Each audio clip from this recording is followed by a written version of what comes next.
একদিকে বিদ্যুতের লোডশেডিং, অন্যদিকে তীব্র গ্যাস সংকট। এই দুই সংকটে বিপর্যস্ত জনজীবন। এ নিয়ে বিস্তারিত জানাতে নরসিংদী থেকে আমাদের সঙ্গে যোগ দিচ্ছেন শাহিন মিয়া এবং ঝিনাইদহ থেকে আব্দুল্লাহ আল মামুন। প্রথমে যেতে চাই নরসিংদীতে শাহিন মিয়ার কাছে। শাহিন, বলা হচ্ছে যে গ্যাসের চাপ কিছুটা বেড়েছে, তো কারখানার পরিস্থিতি কেমন দেখছেন? সেখানে সরবরাহ কি আসলে বেড়েছে কিনা, কারখানা মালিকরা কি বলছেন?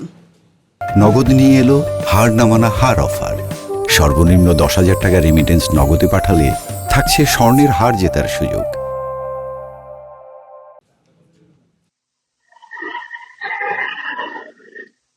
আঞ্জুমান, আসলে গতকালকে বিকেল থেকে কিন্তু নরসিংদীতে গ্যাস সরবরাহ কিছুটা বেড়েছে, অর্থাৎ শিল্প কারখানাগুলো তাদের যে উৎপাদন কার্যক্রম সেটি পরিচালনা করছে। আর ইতিমধ্যে সকালে আমি কয়েকটি সিএনজি স্টেশন পাম্পে গিয়েছি। সেই পাম্পগুলোতে কিন্তু গাড়ির যে দীর্ঘ সারি গত কয়েকদিন যাবত আমরা লক্ষ্য করেছি, সেই গাড়ির দীর্ঘ সারি কিন্তু এখন আর নেই। আমি যেই সিএনজি স্টেশনটি দাঁড়িয়ে আছি, যদি আমি আপনাকে ঠিক আমার পেছনে দেখাই, এই সিএনজি স্টেশনে আজকে একটি মানে অর্থাৎ একটি যান্ত্রিক ত্রুটির কারণে গ্যাস সরবরাহ এখন বন্ধ রয়েছে। তবে পাম্প কর্তৃপক্ষ জানিয়েছে এখানে কিন্তু পর্যাপ্ত পরিমাণে গ্যাস রয়েছে। আরেকটা বিষয় আপনাকে জানিয়ে রাখি, নরসিংদীর যেই শিল্প কারখানাগুলো রয়েছে, প্রত্যেকটি শিল্প মধ্যেই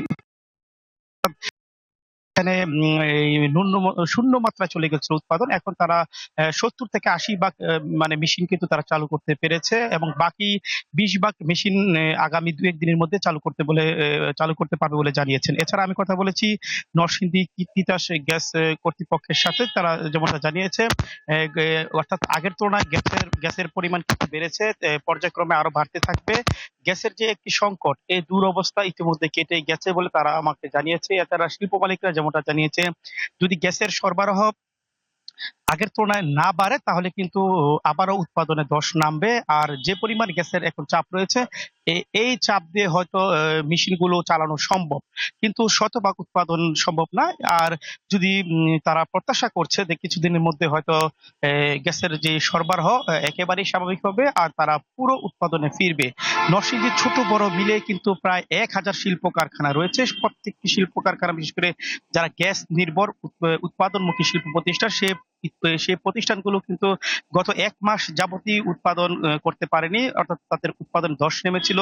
আর্থিকভাবে তারা ক্ষতিগ্রস্ত হয়েছে, সেই সাথে কিন্তু শ্রমিকরাও কিন্তু ক্ষতিগ্রস্ত হয়েছে। আমি আপনাকে আরেকটা বিষয় জানিয়ে রাখি, নরসিংদীর বেশ কয়েকটি শিল্প কারখানায় শ্রমিকদের কিন্তু বাধ্যতামূলকভাবে ছুটি ঘোষণা করা হয়েছিল, এবং তাদের গত মাসের যে বেতন, সেই বেতন থেকে কিন্তু ৫%, কেউ ১০%, আবার কেউ কিন্তু বেতন দিচ্ছে না, এরকম অভিযোগ কিন্তু আমাদের কাছে এসেছে।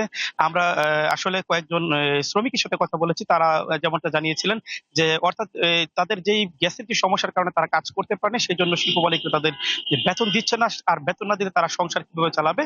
আর যেহেতু আজকে গ্যাসের মানে পরিমাণ বেড়েছে, তারা আশাবাদ ব্যক্ত করেছে যে তারা যেহেতু আবার কাজে ফিরতে পেরেছে, কিছুদিনের মধ্যে হয়তো আগামী মাসের বেতনও তারা হয়তো পাবে। যদি ওই বেতনগুলো শিল্প মালিকরা আবার আটকে দেয়, তাহলে তারা কিন্তু তাদের পরিবার পরিজন নিয়ে চলতে অনেকটাই বেগ পেতে হবে বলে মনে করছেন।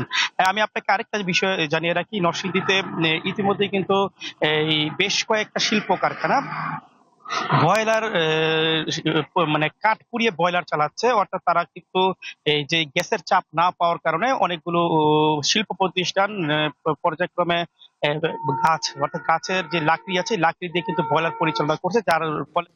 শাহিন মিয়া, আপনি আরো তথ্য সংগ্রহ করুন। আপনাকে অসংখ্য ধন্যবাদ। আমরা পরবর্তীতে আবার আপনার সাথে যোগাযোগ করব।